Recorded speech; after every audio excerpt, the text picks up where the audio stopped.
Skönt är att sitta på muggen i ro.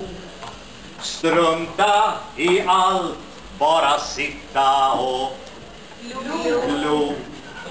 Fast jag är färdig, torkad och klar, tror jag nog ändå att jag sitter kvar. Livet är kort, snart ruttnar man bort.